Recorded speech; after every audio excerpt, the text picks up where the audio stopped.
Hello everyone, this is Deborah Richardson, and today I am putting the AP in Happy where accounts payable teams are empowered to protect the vendor master file from fraud. This podcast will give a voice to accounts payable team members by talking about the growing reality of cyber attacks in their world and which vendor setup and vendor management techniques they can apply to protect the vendor master file from fraud. Today's podcast episode is brought to you by the 5-Day Vendor Master File Cleanup. Do you trust the data in your vendor master file? Well, if you have less than 5,000 active vendor records and need to prepare for a vendor self-registration portal or for 1099 and 1042 IRS annual forms distribution, you are in luck. We have vendor validations including watch list screening, duplicate vendor review, vendor inactivation recommendations, and more.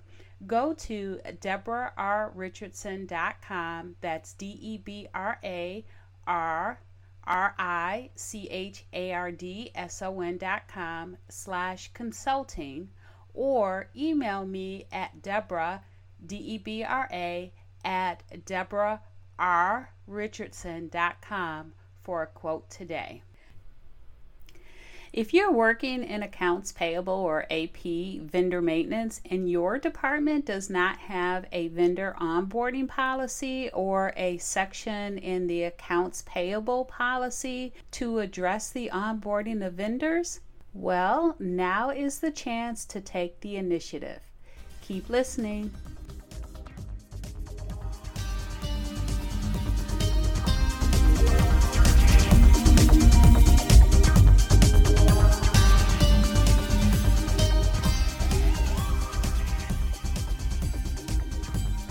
Welcome to episode 68, Create Your Vendor Onboarding Policy, a must-have for vendor maintenance.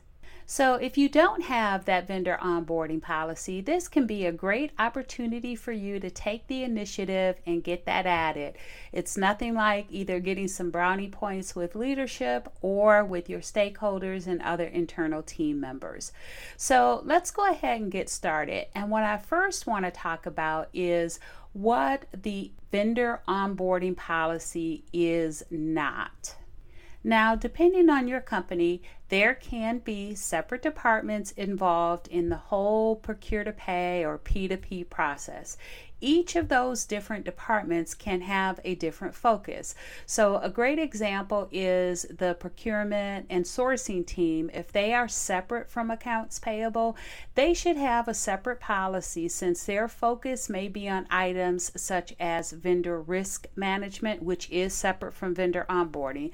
But vendor risk management, identifying strategic partners, reducing costs through purchasing, those types of things. And not only procurement and sourcing, but even AP itself at a higher level. And that focus will be on things like invoice submission and approvals, adherence to the purchase order policy, processing payments, accurate general ledger coding. We know how that goes. And those are the types of things that are important, but they are important on the invoice processing and payment processing side of accounts payable. Vendor maintenance or the onboarding of vendors needs a separate section or policy because the focus is to set that vendor up for the purpose of payment for goods and services. Vendor maintenance is creating a base vendor record whereby the purchase orders will be created, the invoices will be submitted, and the payments will be generated, all using that one vendor record. So our main focus is making sure that that information is valid, accurate, and will not result in a fraudulent payment. And just as a side note, this is where I see a difference of when the vendor maintenance function or vendor setup or vendor onboarding function is within the purchase order team. It's nothing wrong with that. I just think the focus is different. So where the purchase order team is focusing on hurrying up and setting that vendor up so that they can get the purchase order issued and the goods or services can be ordered, while the vendor maintenance team focuses more on the validation and the accuracy, because they often have to deal with the compliance, including 1099s. And that doesn't have to be true in all organizations. It's just my professional experience with the companies that I've been at. Okay, so next we're going to talk about what does the vendor maintenance team need, and this will help you separate the different types of documentation that you can have out there from what is that vendor onboarding policy. And then when we get done with this section, I'll talk about how to create your own. All right, so what does the vendor maintenance team need? Well, the AP vendor maintenance team should have 3 sets of instructions for the process of onboarding the vendor. The first one is for the AP vendor maintenance team with detailed field-by-field instructions for how to add and edit a vendor in each of your ERPs. This should include what validations and approvals are required and when, as well as document storage processes. And these are normally called desktop procedures or process documents. And if you would like some help with that, because we're not going to cover it in this podcast, I did do a podcast, episode 38, called Get Your Vendor Setup and Maintenance Desktop Procedures in Order. And it does have a link to my site where you can download a template. So that should help you out if you're interested.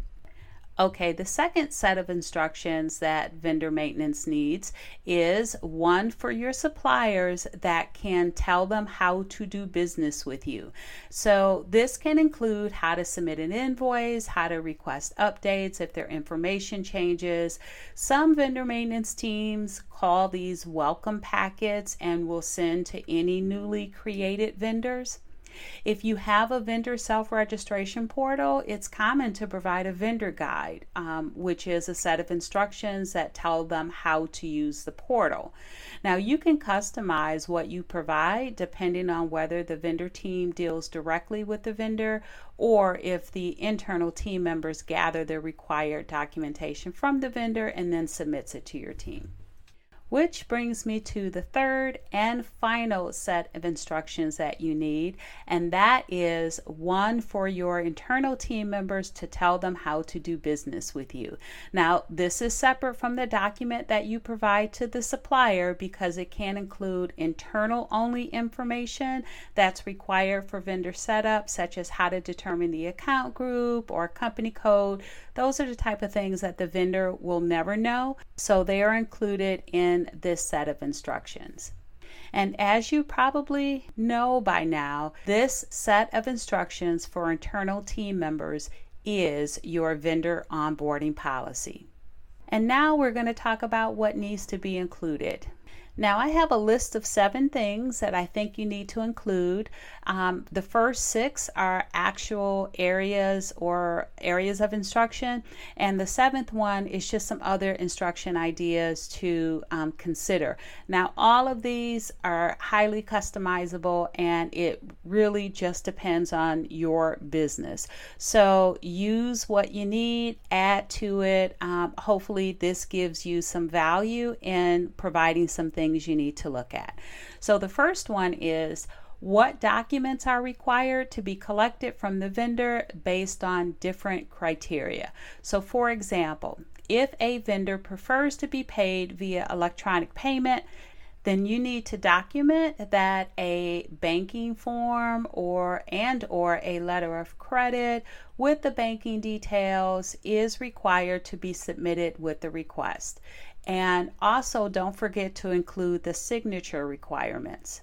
It's getting better now, and if you have a vendor portal that has an interactive W-9, you don't have this problem. But I still remember even last year receiving W-9s that had typed and not electronically signed, but typed forms.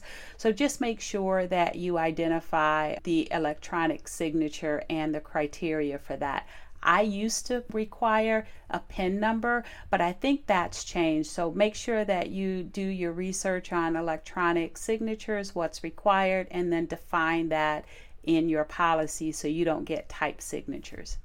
Okay, so the next one, and this can be important too, is what vendors, if any, are not applicable to be paid through accounts payable, and therefore requests for setup will be rejected. So a great example is that many companies will not set up hotels as a vendor, but rather require the use of corporate cards to cover meeting or conference costs. And the reason for this is because it eliminates the potential of duplicate payments, resulting from that invoice still making its way to AP even after the internal team member has paid with their credit card or corporate card. So if the vendor is not set up, there's no way that the invoice could be paid again. So just make sure that your internal team members know that. Now, the third thing is how to submit the request to vendor maintenance. Now, this can be via a vendor self-registration portal, an email address, or a department floor if you want them to drop those hard copies off. Also, include contact information for questions or let them know how to follow up on the request. Now that brings us right to the fourth thing, which is your service level agreement or SLA timelines. So let the internal team member know how long it should take to process their vendor request. Make sure to build in enough time for approvals, validations, and confirmations where required.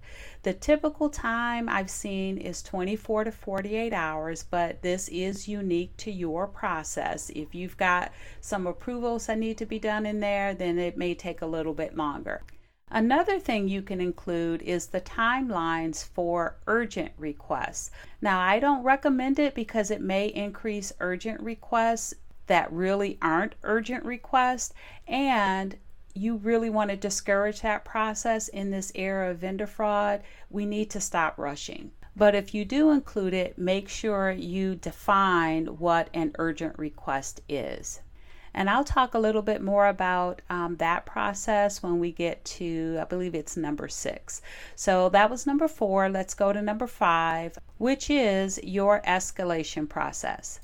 Now you might wonder, well, if I didn't want an urgent request process, why do I want an escalation process? Hear me out. So you need to include a formal process for resolving issues with the request.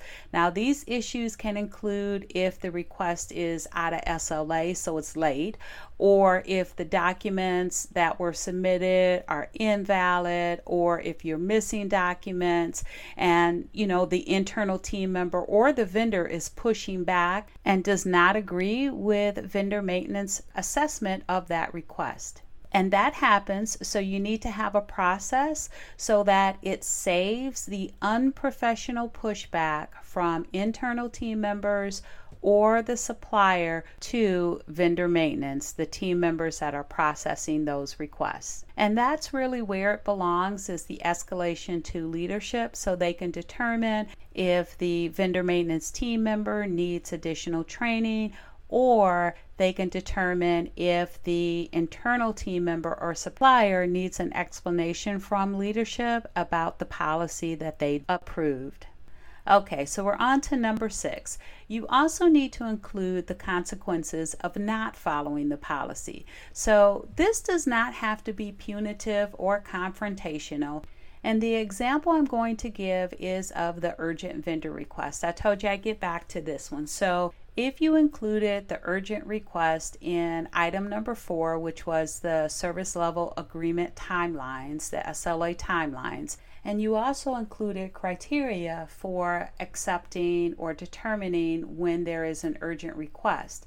So what you want to do is you want to track that. So for every urgent request that comes through, you want to document it somewhere with the name of the person, their department, the reason for the urgent request, and just keep tracking that. And depending on your volume, every month, every quarter, review it. And anywhere that you see that you have multiple entries for the same person or the same department, reach out to them and talk through their processes to see if there's any step or steps or gap that can be improved. And so I've actually done this in the past, and one interesting scenario I found is when we had a group that actually entered all of the vendor information into a separate system. So they created their own vendor record and then sent it to Accounts Payable so that we could enter it in our accounting system or ERP, which is really our system of record. So we had to go back to that group and not only ask why they were doing that and then confirm that they were not storing any sensitive personal information from the vendor in there, like their social security numbers or the banking information. And then we worked out a way to feed their system with just the information that they needed. And all they needed was the legal name and the address, and I think their contract start and end dates. And so we were able to work that out, so there were no more delays waiting for that team to enter into their system first and then send it to vendor maintenance as an urgent request. Okay, so number 7, it's the last one, and I actually have a few things listed under like other instructions to consider. And so I have what approvals are required and when, if that's applicable to your company. Another one is how to determine which company code account groups should be used for their vendor requests. And for all my SAP folks out there, you know how difficult it can be if you have a lot of company codes for your internal team members to determine which one is the correct one. All right, so the next one is how to determine the correct payment terms or what is required if they request any payment terms that are not default payment terms, such as a contract. All right, so I have 3 more. So the next one is payment process and or the timeline of the payments based on the payment method.